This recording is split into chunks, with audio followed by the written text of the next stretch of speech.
Okay, thank you. I'd like to welcome Kirk Makin of the Globe and Mail to our beat reporting class here at Centennial College. And I think when we're discussing beats, Kirk comes to us from what I would call an institutional beat. But when I think of the title of the beat, the justice beat, we're also talking, I think, about a topical beat as well. And one question that fascinates me is the question of why we have this title for the beat, the title of justice beat, as opposed perhaps to the court beat or the crime beat and so forth. Well, at the Globe, there's two beats that are really in the justice area. The first one is the Courts Bureau, and the court reporter spends all their time in mainly only the Toronto courthouses, and mainly 361 University, where the bulk of the trials happen. And you just go from trial to trial, and you spend all your time, hobnobbing with people in the hallways and trying to find out where the best proceedings are likely to be, and then covering them. So it's very much a trial-oriented, live story kind of a beat. And then the second one is what it used to be called the legal beat, and I changed it to the justice beat for reasons I can't remember. And it involves pretty much anything that isn't in a Toronto courtroom. And it's evolved over the years, which beats will do, depending on the interests of the reporter, but certainly, and probably more importantly, depending on the interests of editors. And now it's largely, the most important thing on my beat is Supreme Court of Canada, and then the judiciary is probably next, anything that has to do with judges, the legal profession, appellate courts. So it's sort of that whole conglomeration of other aspects of justice, prison reporting, et cetera, et cetera.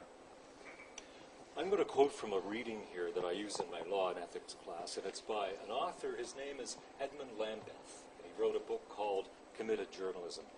And he tries to outline the fundamental principles of journalism, and he says that justice is one of them. And just to quote here, "The journalist in a free society seeks to know whether and to what extent it is a free society, whether the preambles promise to establish justice and promote the general welfare has in fact been fulfilled." And this is in the context of American journalism, and he's talking about the United States Constitution. But he says here, "In fact, however, attention to injustice is a staple occupational orientation of American and most Western journalism. The American press was made free not just to inform or just to serve as a forum for debate, but also to bring an independent scrutiny to bear on the forces of power in society, including the conduct of official power at all levels of government." This whole idea of monitoring the state of justice in society, or perhaps the state of injustice, do you see that as a purpose within your beat? It certainly is a part of it, and I guess you would say a large part of it. When I think of what I do on the beat, two things that come to mind first are, that's one of them, looking for injustice, looking for disconnections in the system, looking for what we in our perhaps questionable wisdom think are things that are going wrong with the system, and bringing them to the public so it becomes part of the social debate that goes on. And the other one is simply communication. We, as a beat reporter, probably as any reporter, but certainly on a beat, you're in a specialized area and you are looking at things that the average person is not going to be conversant with in many cases, and you're trying to translate them so that they have a meaning for people who read or watch you giving your reports. So it's a big part of the calling to me is to take something that may look impenetrable, or it may be some really arcane aspect of the system, and make it relevant and understandable to our readers. And to me, I've done the job right when I find something like that and I'm able to convey it. So those are the two main branches. As far as the injustice, sort of dysfunctional aspect, in its most, I guess its most visible way in my beat, it's the wrongful convictions. Oddly enough, for up until about 2 decades ago, I don't think that really figured as much of a factor in a beat like this at all. I mean, people didn't recognize the fact that there were wrongful convictions. It, surprisingly enough, is a relatively recent phenomenon, that the system doesn't work sometimes and that there actually are people who are innocent in prison was a concept that was not given much credibility up until the early 80s. But that's the most obvious form of injustice. But there's all sorts of other things that go wrong in the system. Legal aid, I guess, is another pretty easy example to grasp at. If people can't get representation in the court system, and they're either caught up in a family law scenario, they may be losing custody of their children, or if they're facing criminal charges and they simply do not have any money to hire a lawyer, and they're going to be going through the criminal system for 2 years, most people would say there's something wrong if they have to face that completely on their own and unable to defend their own interests or put forward their own interests. So that would be another example of an injustice. And then you get into, I guess, more subtle ones. Is it unjust for a judge to be appointed to the bench without any particular, without any aspect of their career that recommends them as a judge, right? Except maybe the fact that they knew the right people in their local area, politicians, etc., who had sway in Ottawa and managed to push through their appointment. So is that an injustice? I would say it's a form of injustice. It's a form of dysfunction in the system. And those are the kind of things that we look for and try and get across. You have this interesting moving line between when you're simply reporting or looking for matters of interest and social importance and when you're becoming a crusader or an advocate. And to each reporter and media, I guess that the media outlet, that's, you decide that where that line is yourself. If you're going to go out and sort of right a wrong in a very aggressive way, or whether you're simply going to, point out as part of the context of a story that something, there are two views of whether this is just or not, and then leave it at that. I came across a story last night on the internet of yours, and I'd like you to talk a little bit about it, if you would. It was written in 2003. Now, it was about the zero tolerance policy, am I correct, in Ontario for domestic violence, abuse, right. Domestic abuse. A long story, a long feature story, and I thought to myself, well, here's an example of where a beat reporter has gotten outside of the official walls of the institution that they're embedded in to talk about the implications of a government policy. Is that essentially what was the case here? Yeah, it was a perfect example, I guess, of a beat story where I heard about it because a number of lawyers I'd spoken to over a period of time had said, this is something you really should take a look at one day. And the zero tolerance policy is essentially if someone, and it is almost invariably a woman, a spouse, reports that there has been some kind of abuse, then the police were essentially obliged to press charges against the other spouse. And those would go through the system and then might or might not, they're in the court system with all sorts of possible outcomes. And I was having people tell me sort of repeatedly, this is just a bad thing. It does away with the discretion that police and prosecutors are supposed to have to decide when there really is some substance to a charge, and it should go forward. And instead it becomes an automatic thing, and all someone has to say is make an allegation, and the other person's tied up in proceedings for the next year and a half. They could lose their kids, custody of their kids temporarily or permanently as a result of it, and so on and so forth. There's a lot of repercussions. So this whole issue of zero tolerance in domestic abuse seemed to me, from what people were telling me and my own sense of logic, that it was something to look at. So we spent actually on and off for, it took me about 8 months in total. And I don't mean it was 8 months solid to do the story, but I started it way back then. And then, you know, you have to interest editors, and then you have to try and get people who are willing to go on the record. And you're looking for instances that are good instances that really illustrate the story. I would go to domestic abuse court and watch cases, and I'd try and get a line on prosecutors or police who might talk. And it was one of those issue stories. There were definitely different sides to it. There's a whole sort of feminist rape crisis center approach, if I can boil it into one mass on that side, who believe that that is what you have to do. I mean, they have a very valid perspective on it, that a lot of these women will not come forward or will be too intimidated to go after the spouse who is abusing them unless, as soon as the allegation comes forward, the state takes it and pushes it. That because of the intimidation factor, they'll back away. So you've got to represent that perspective, but then there's the other perspective of the lawyers and, to some extent, police, who are saying, you know, it's an aberration in our system to have one class of cases which are just automatic in terms of charges and prosecution, rather than involving discretion. So that was the story. It was sort of a classic beat story. I wish there were time to develop more stories like that, and the space to, you know, you don't get a page or a page and a half in a newspaper every day. You have to be very selective, and a lot of things have to go right to be able to do that. And one of the problems on a beat is that if you're going to try and do a long story, you're going to have to leave all sorts of shorter stories undone.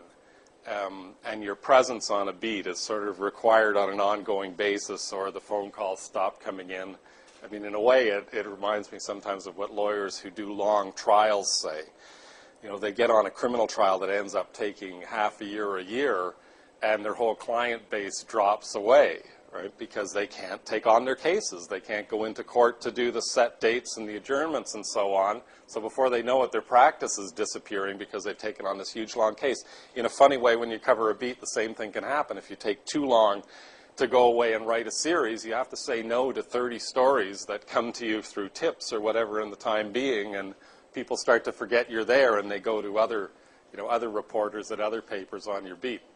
So that story was brewing over a period of several months. Yeah. The story about the zero tolerance. I was taken by that one quote I should share with you about one of the defense lawyers said that it's like to dial 911 is like pressing the nuclear button, and you can't call the missiles back. That was one perspective, at least. Yeah. And certainly did have a very compelling example to open up the story with.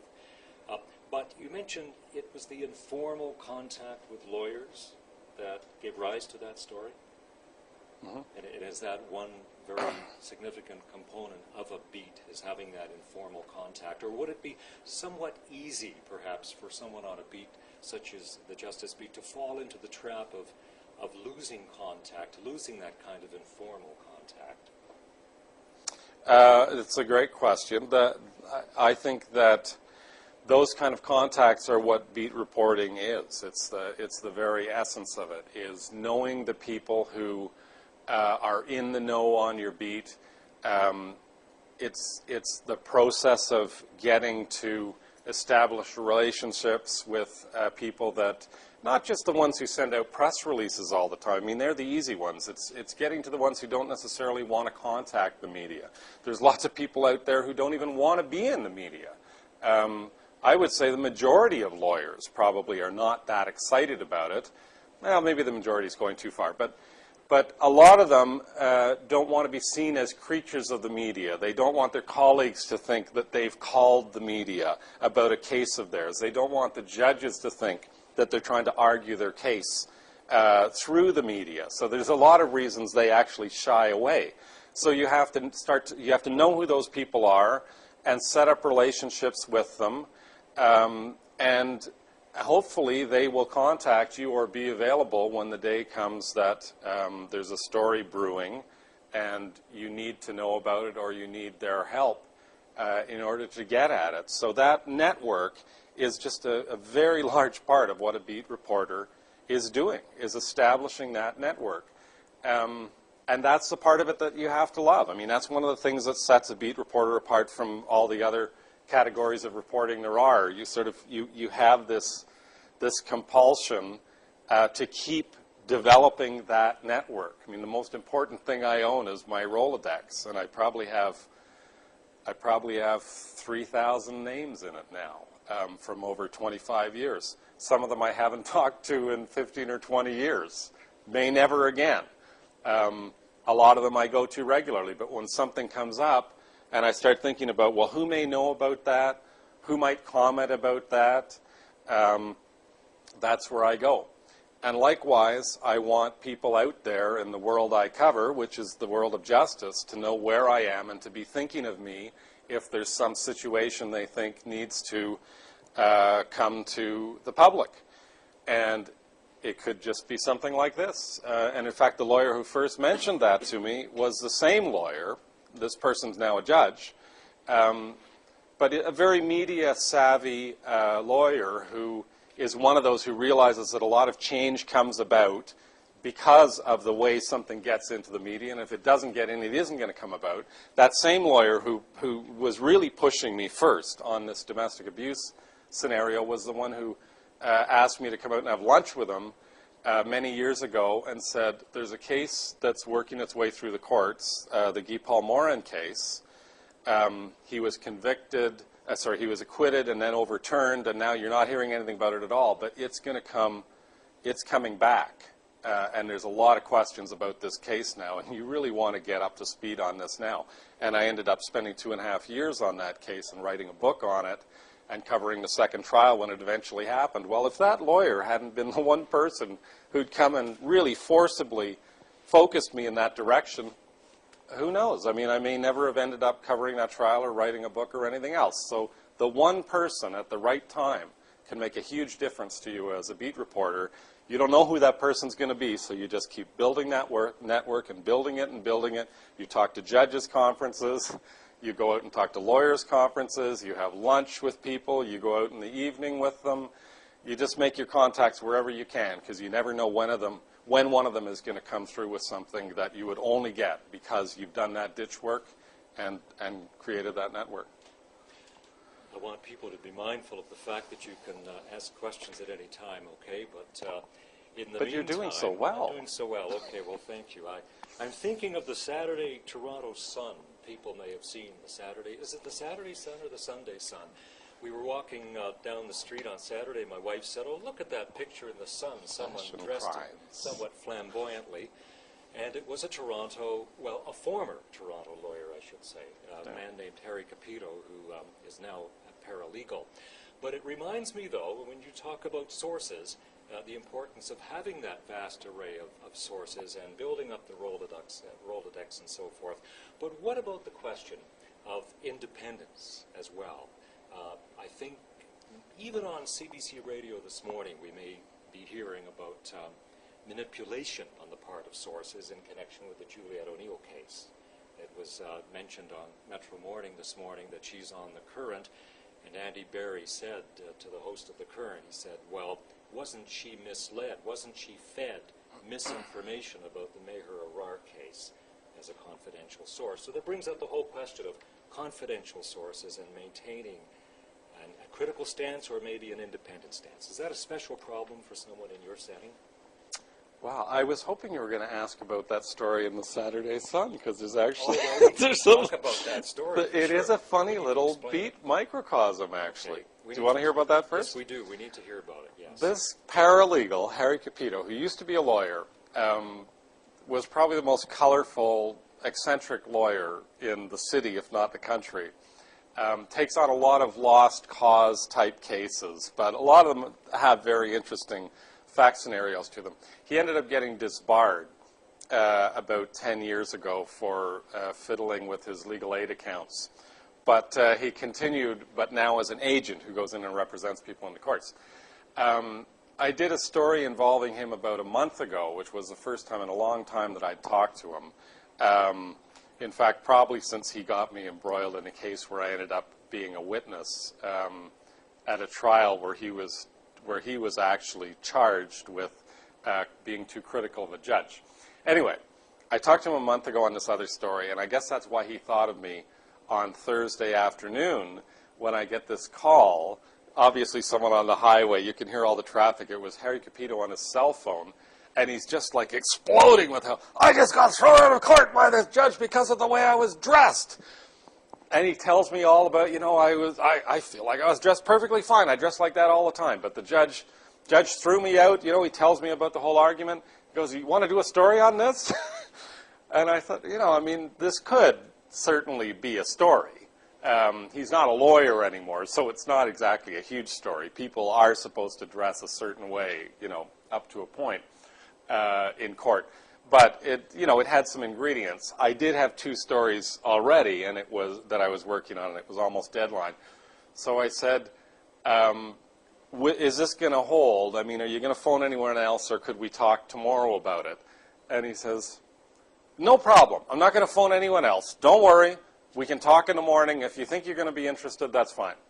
So, you have these relationships on a beat. There's pretty much, if you've dealt with someone before, there's trust. And they usually have trust in you if they've dealt with you before, too. That's a big part of what you're trying to engender is your known quantities to one another.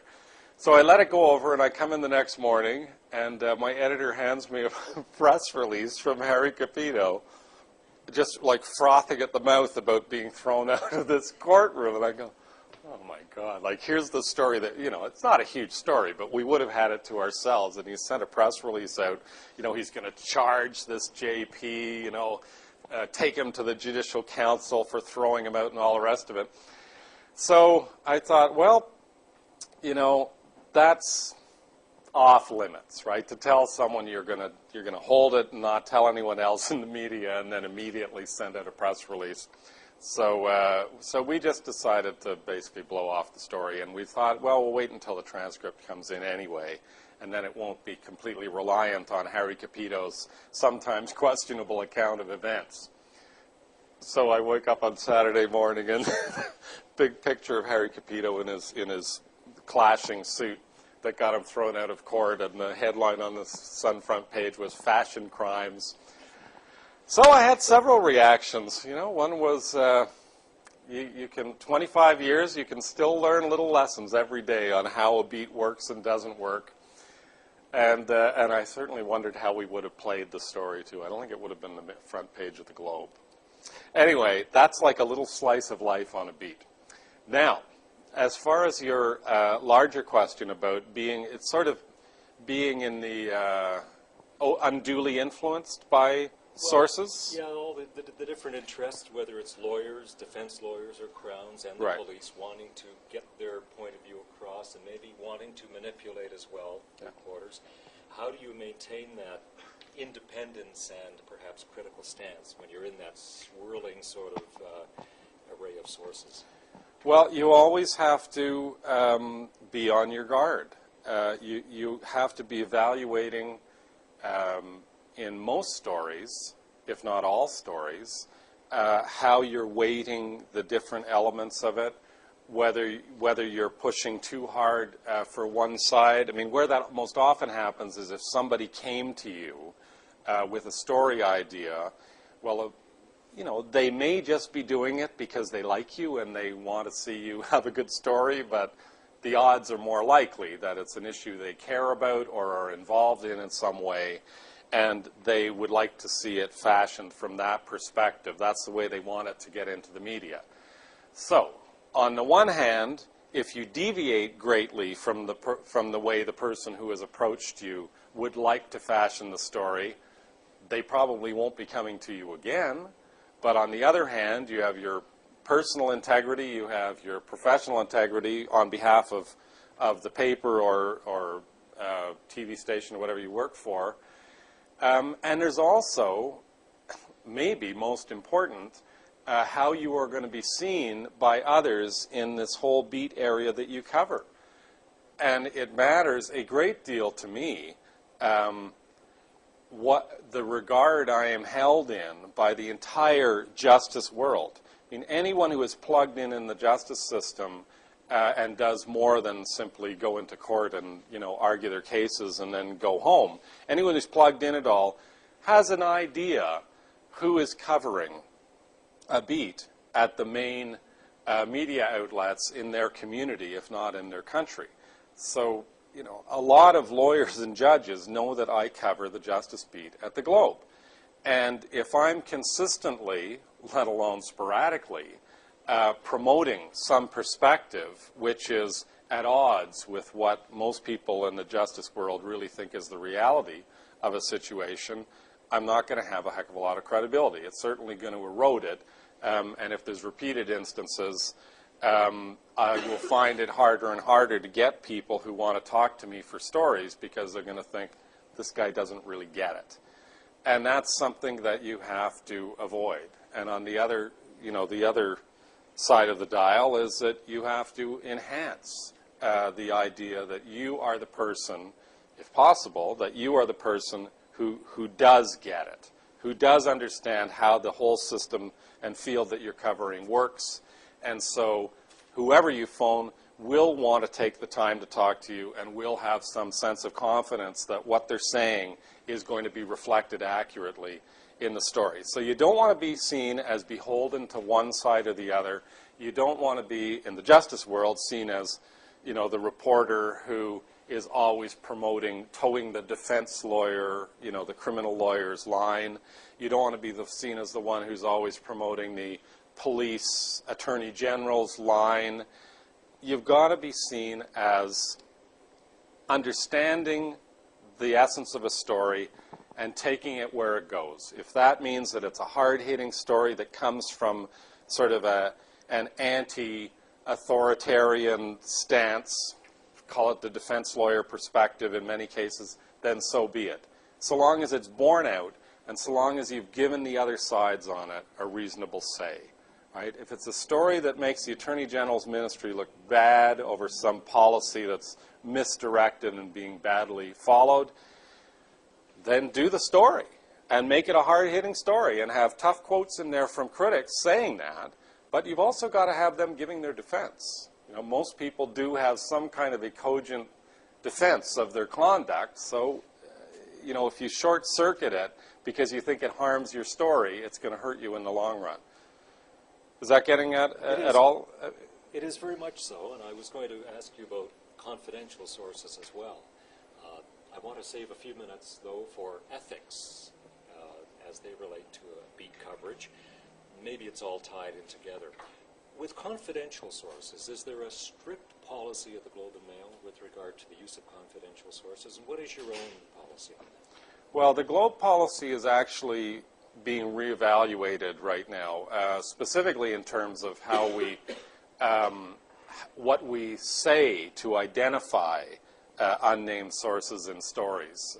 And I think a lot of this comes from these problems in recent years.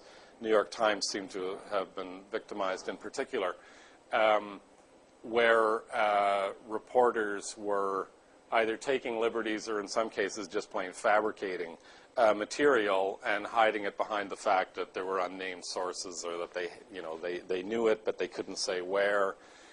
So the Globe, I think, and most media are going to more of a policy now where you'd use them less and where, if necessary or perhaps routinely, your editors will ask you who that source was.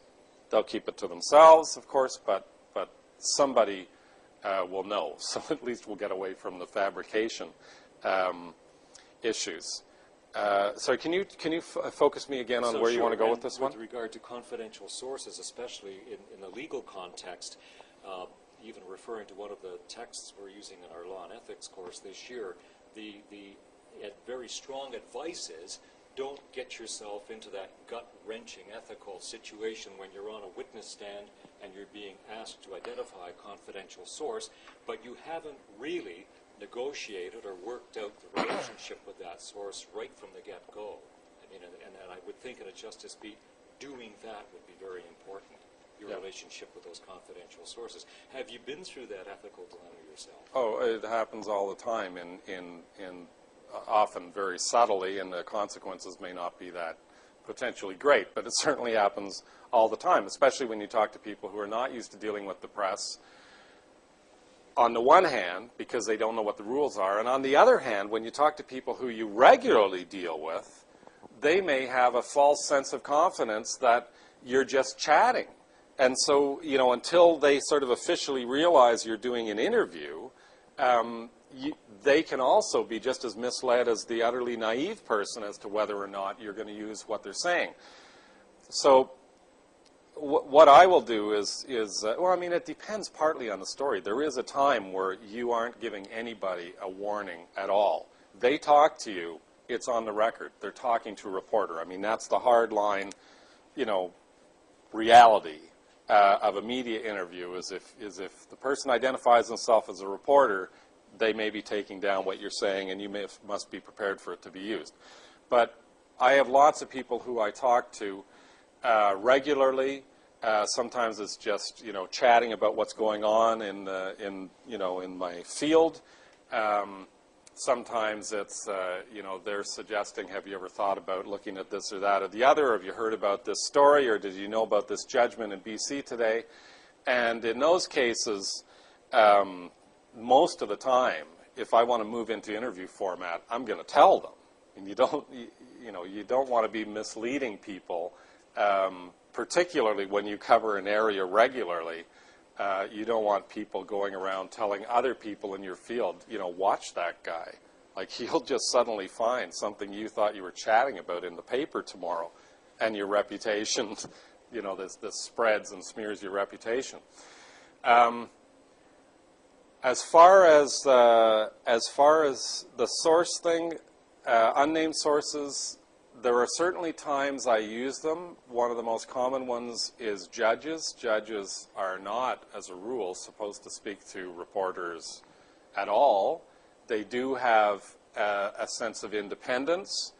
They can speak to reporters, but, I mean, the vast majority of them, if they do, they don't want their fellow judges or the chief judge of their court to know that they have, and they don't want to be quoted. From time to time, I will quote one where it's been prearranged that it'll just say a judge, and it may or may not even say the province, depending on how concerned the judge is about possible identification. I think that's a perfectly valid thing to do. I have rarely been questioned on it, but if an editor questions me on it, I will happily tell them under strict secrecy. They're bound the same way as I am, who it is, and so be it. Unless, but I mean, even that, I would check with the judge first and say, are you comfortable with me telling my editor who wants to know? And if they said, no, I'm not, well, then that quote would be out. You know, it just wouldn't figure in the story. There's times that you have to do it. I think a strict policy of never using unnamed sources is going to harm journalism. I mean, there are just times when people have serious repercussions they would face, and it's in many cases taking them courage to come forward to. In some cases it's because they have a position they would like to get out there, but if it's in the social good that they do, then it needs to be out there, and we just have to police it carefully. And but most importantly, people have to know the basis that they're dealing with you. Once you get into the misleading sort of scenarios in interviews, it can come back and bite you. And also to be very aware of the, well, I'm thinking of that brown envelope that lands on, you know, a reporter's desk, and then you pursue the story, but to be very aware of the motives. Yeah.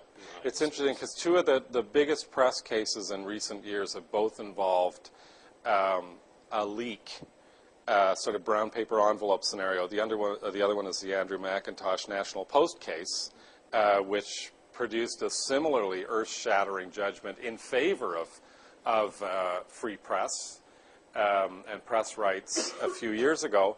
In both cases, it was misinformation that somebody wanted to get into the press.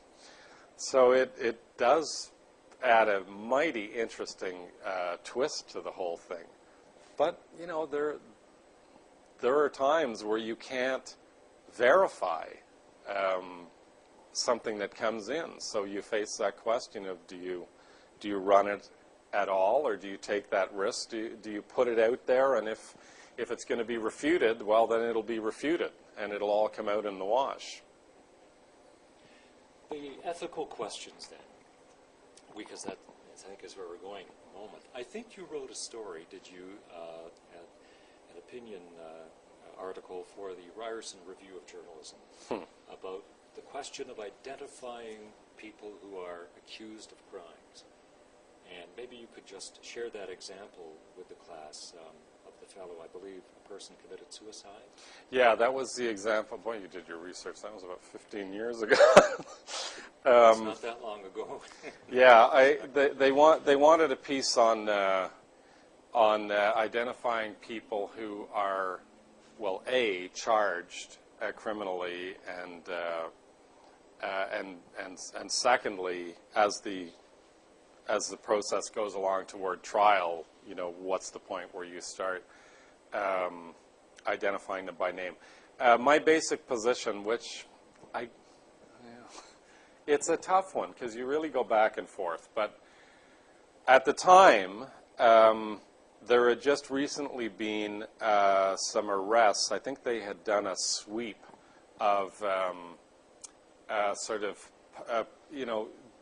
gay guys in a park in St. Catharines, I think, who were soliciting, I can't remember whether it was prostitution or just, you know, looking for sex partners. But it was taking place in public, and the police, I think, had sort of a sting operation where they were sending people out there to see if they would, bite, and there were a lot of arrests, and one of the people who was arrested and charged, his name was published, and I think he set himself on fire or something. Anyway, he committed suicide. And it was a time where I'd been thinking a lot about that, the consequences on people. It was a time when the wrongful convictions were just starting to appear, and of course the damage that's done to someone simply by being charged is enormous. For a lot of people, that is the greater punishment than anything that ever follows. You know, imagine the consequences to family and children in school and, you know, your workplace and all the rest of it. And as time has gone on, we've come to realize more how fallible police are. That there are a lot of charges, certainly not the majority, but there are a lot of charges that don't go ahead, where the evidence was frail, where there was tunnel vision involved in the investigation, and they latched on to somebody and sort of willfully or subconsciously made enough of the facts fit the scenario they were looking for that they could lay a charge. And it's one thing to lay a charge, it's another to actually prosecute it and get a conviction. My position then was, really, what are we gaining from publishing the names of these people so early in the process and doing all this damage when they have been convicted of nothing and may ultimately never be convicted of anything? I think I'm definitely in a minority, from what I can tell, in the press on that. There are compelling reasons in some cases to publish. Probably the best instance that people bring forward is the kitty diddler scenario, where someone is charged. It may turn out that they've had 20, 30, 40 victims, and if they live in a community where other parents are unaware that their kids could be threatened by this character down the street, who has a really smooth modus operandus for getting hold of more victims, you may be shielding that person. On the other hand, that person hasn't been convicted of anything. So that's where it starts to become really a tough ethical push-pull. So I'm glad I don't have to make the decision. I'm not like king of the world. I don't have to decide whether or not, it's not my power to say whether or not the accused will be identified before trial or not. But it's just, I think, one of the toughest ethical dilemmas in that field.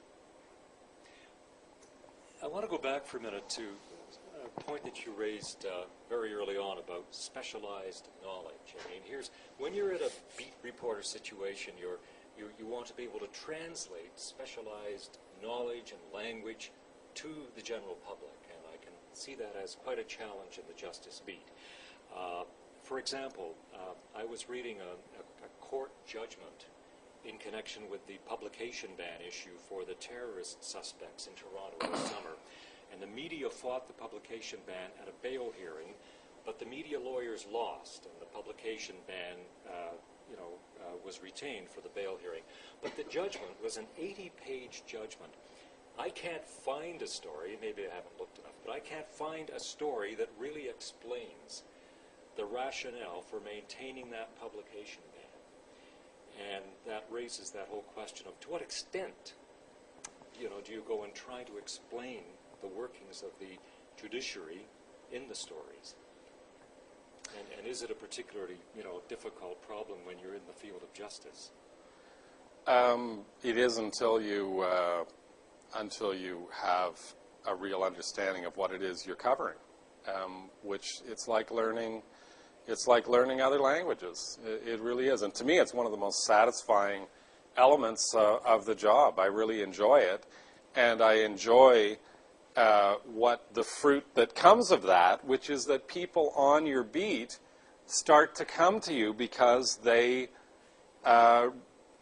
perceive that you are going to understand what they're saying. And they don't have to, I mean, it's not, I'm some hero. I've been covering it for a bloody long time. I should have some understanding of it. But, I will have people who will say, I'm just coming to you because I know I can deal with this in 5 minutes instead of having to explain ABC to someone who's just been thrown onto the story. And I can see where they're coming from, because if you've covered something regularly, you don't have to have all the basics explained. They can refer to some type of proceeding, and you know what it is. If they say preliminary inquiry, you know what it is. They don't have to then spend 3 minutes or 4 minutes telling the reporter what a preliminary inquiry is and how it works and whether there are publication bans, and if so, what they're on. You just know it. That's why employers at media outlets need to have beat reporters, because that's what their job is to learn the terrain and be that conduit for information without constantly having to reinvent the wheel and for getting to know the characters, et cetera, et cetera. It's the whole basis of a beat. But I started out by saying that it's the most satisfying element, arguably, of doing it. I do get, I have to admit, a big kick out of getting an 80-page judgment, and it's especially interesting when it's on deadline. You have half an hour. I mean, when you've read thousands and thousands of judgments, you do sort of know where to look, and you know which pages you can go over, scan it for 2 seconds, and you can see basically, a couple of words pop out, and you can see whether they're quoting from previous case law or whether they're actually getting into conclusions, whether they're laying out what the law is that they're going to have to apply. Well, you can probably skip through that, but you know that you can't just go to the last page, because there could be some really important stuff 8 pages from the end, because there's a way judges sometimes fashion their arguments where the best stuff isn't at the very end. So, it's like you've learned Japanese, you've trained in Japanese, you've gone to Japan, you feel conversant in the language, and then, some really interesting and potentially important document comes in, and you use your Japanese training, and it's a satisfying thing to do. So that's part of what I like about beat reporting. I was also going to ask about the academic aspect. I mean, is it important in the justice beat to be knowing what's going on in the journals? I was going to say the Law Reform Commission, perhaps. That whole world of academic criticism of the justice system. And is that a source for some very good stories? It certainly can be a source for good stories. It's, I think, you have to do that background.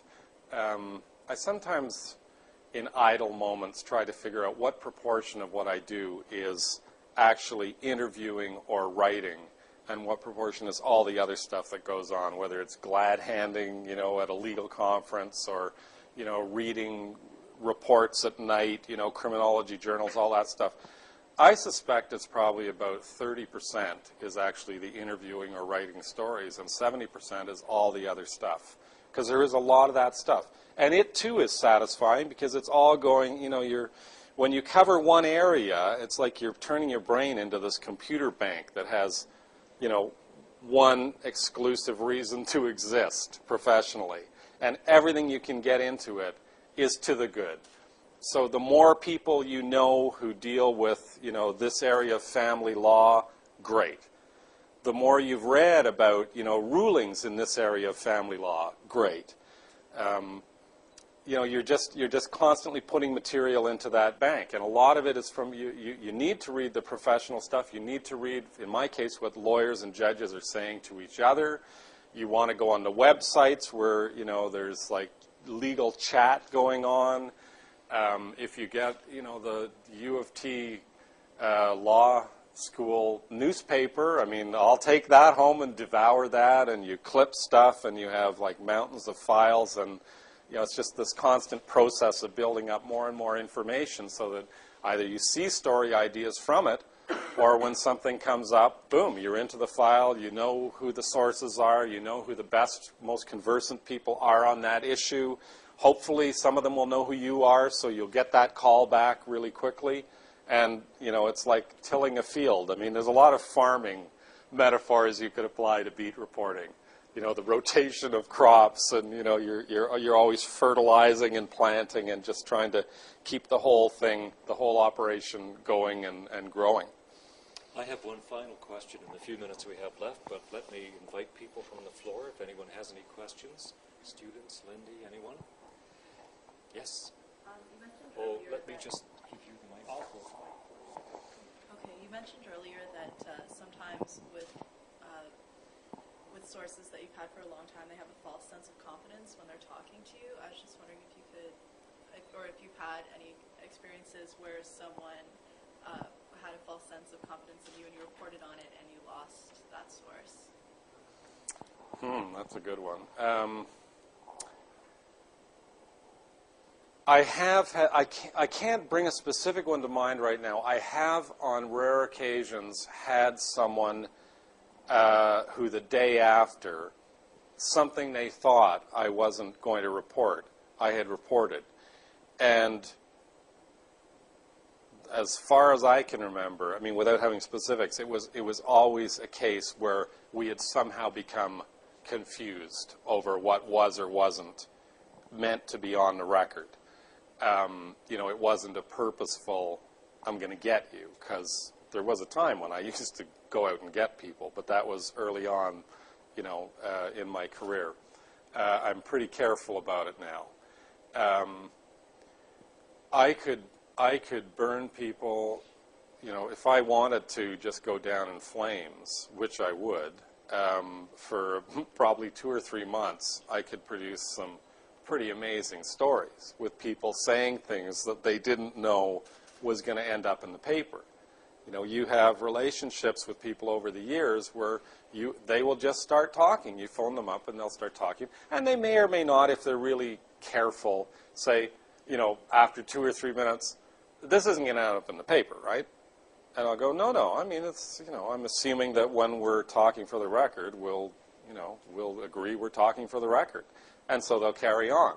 But sure, you could completely humiliate some of these people. People, when they trust you, if you're talking for an interview, you're not going to want everything you might conceivably say to go out there in the world either. There's more than one level that you talk at.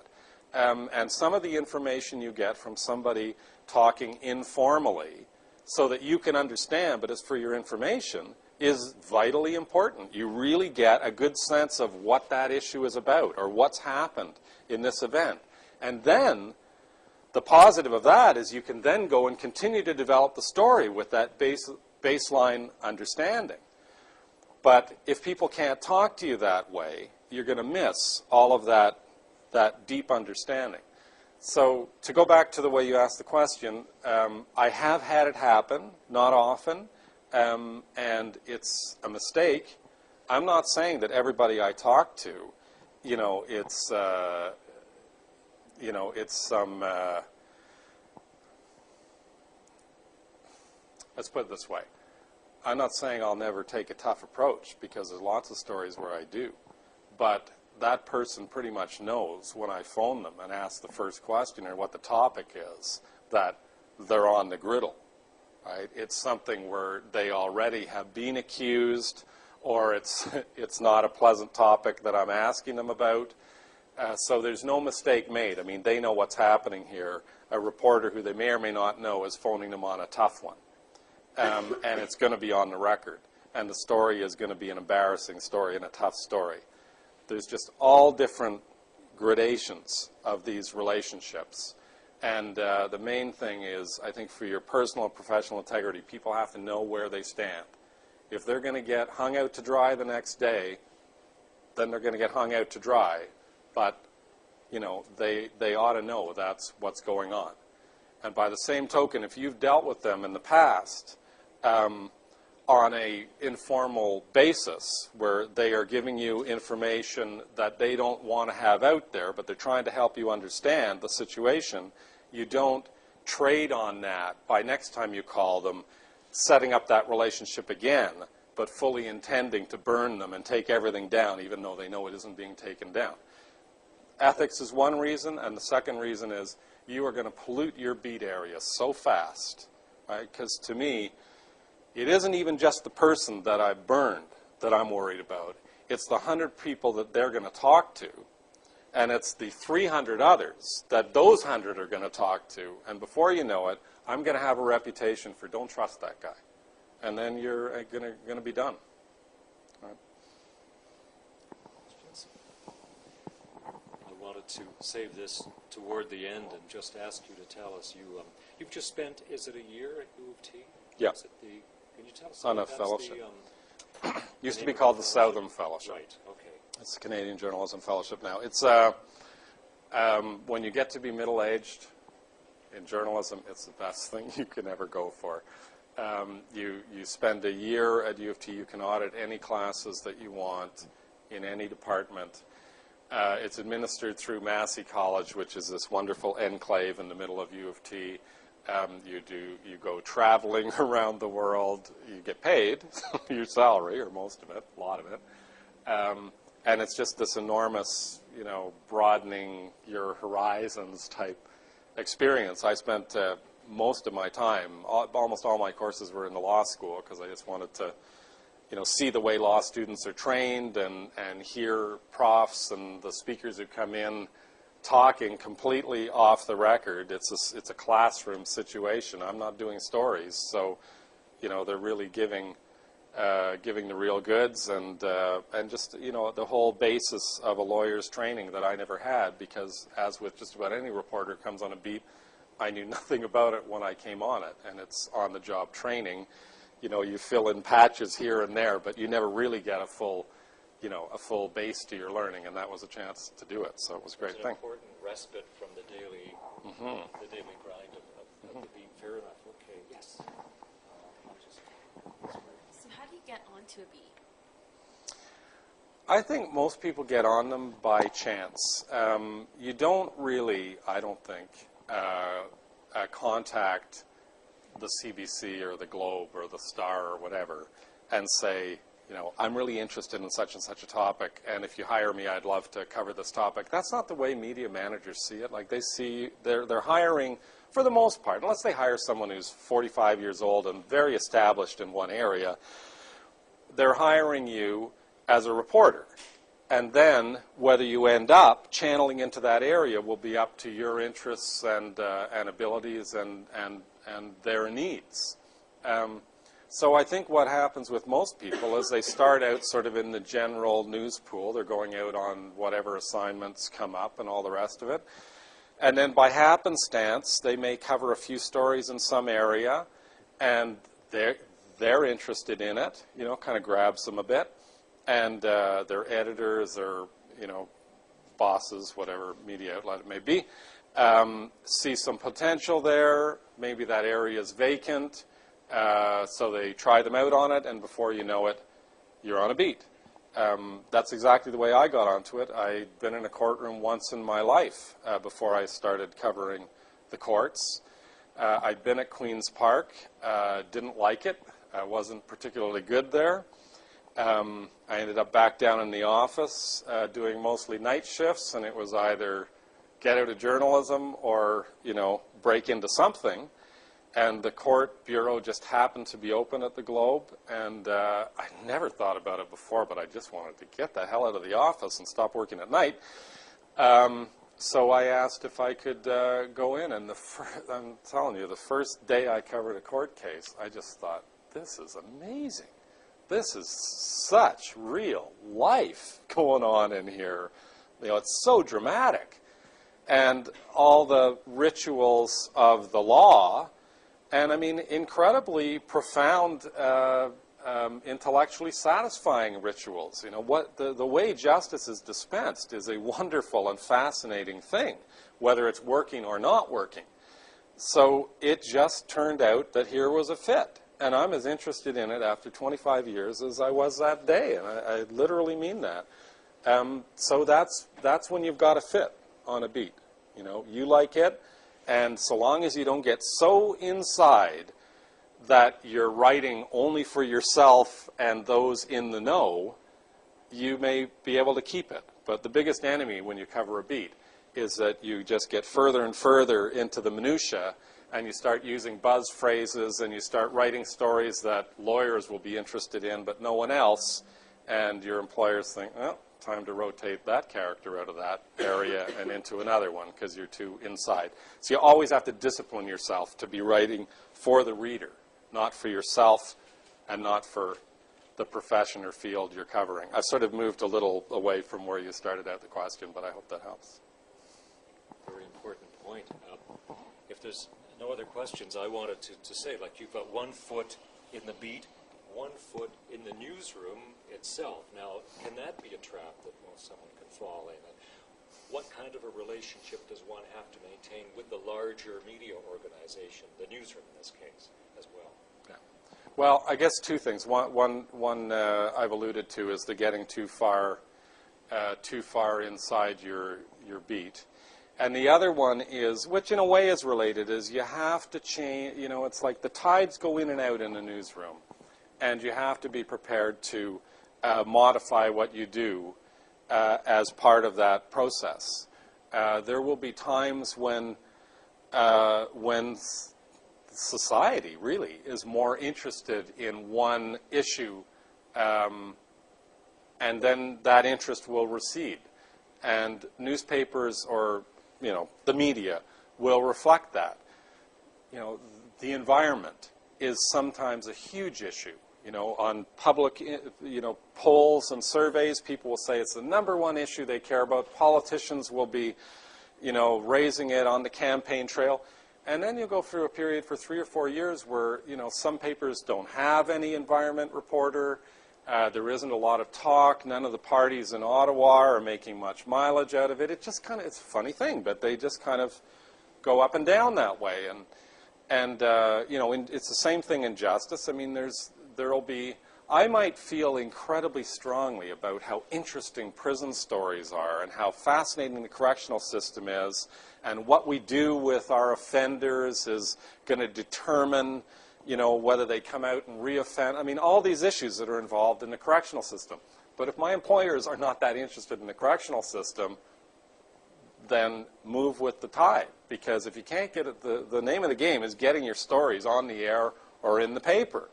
And if you're going up to an editor every second day and trying to convince them that some story is a really interesting story, and the paper doesn't happen to care much about that topic at this particular time, then you are going to marginalize yourself, and once again, they will find other people who do want to cover the areas that are of interest to the paper at that time. So I guess I hope I'm making this clear enough, but you have to have your own integrity. Of course, you have to some extent be telling them what are the areas that matter right now on your beat, and it's perfectly permissible up to a point to prod them a bit and say, no, really, and they will come to trust you too. If they know you cover your beat and you understand it, they'll listen to you when you say this is going to be a big issue or this is a big issue. So there's a real, give and take, and you just have to have relationships with your editors where they trust you and you know when they're saying enough's enough, and it's like that. I was going to ask, are the editors a constant struggle for you or a source of support? We had Maureen Taylor in from CBC Television, and she was pointing out that she works within the context of what they call content units within CBC Television News. So she's sort of working on the shoulders of a few other people. Now I know it's television, you know, the technology difference, but I sort of felt that, well, she's on a beat. She has these other people that are sort of part of that unit working with her. Is there any analogy there with the Globe, I wonder? Well, I mean, in a newspaper, you cover your beat and you have your editors, and that's it. I mean, there's no support staff at a newspaper. That's part of what I find attractive about it. I mean, you know, certain things fit certain personalities. I like to be kind of a lone wolf. I never liked working in press galleries or anything. I just like to mine my shaft of whatever ore it may be, and have, you know, a couple of editors I go to who I trust and who understand what I'm trying to get across, and I understand them.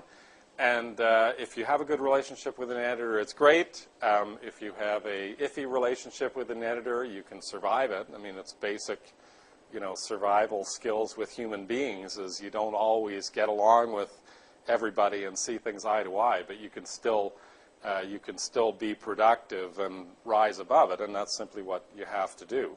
But certainly the best times at the Globe are when our immediate line editors understand what beat reporting is, and, you know, what goes into it, and why you may sometimes have to produce nothing for 2 or 3 days, but you're actually working your butt off, you know, making contacts or developing this or that, and that in the long run it's all going to come through in stories that are worth having. Thank you very much. If there's any wrap-up comments you'd like to make, any particular message? I think I've said enough. You've said enough, okay, and I think I've asked enough questions. No other questions? I'd just like to say again, thank you very much for Thank you. being here with us today. Okay.